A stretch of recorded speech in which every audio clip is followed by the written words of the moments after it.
we'll talk about it again on Monday, but I wanted to try out my new toy and look at some more partial derivatives. So what we're going to do in this problem is we're going to find the indicated partial derivative of the following function. F of xyz equals the cosine of 4x plus 3y plus 2z. And we're going to find the partial derivative with respect to y, then with respect to z, and then with respect to z again. Okay?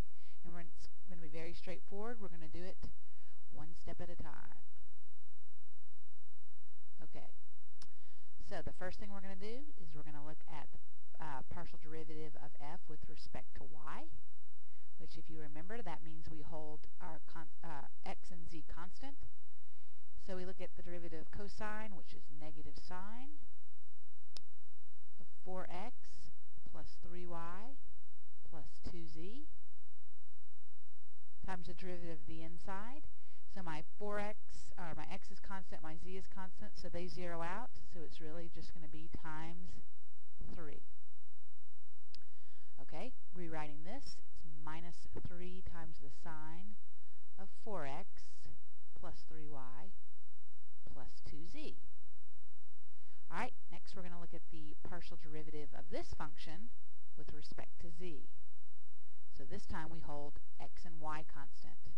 So it's going to be negative 3 times the derivative of sine, which is cosine of 4x plus 3y plus 2z, times the derivative of the inside.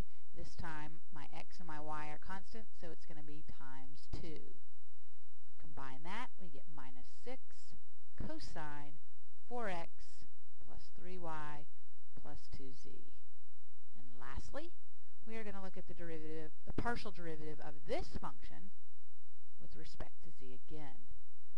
Negative 6 times the derivative of cosine, which is negative sine, times 4x plus 3y plus 2z, times the derivative of the inside, which this time again it's 2. This gives us our final answer of positive 12, so my negatives canceled, sine of 4x plus 3y plus 2z. That's my final answer. If you have any questions, then I suggest that you email me at the following email address. Bye.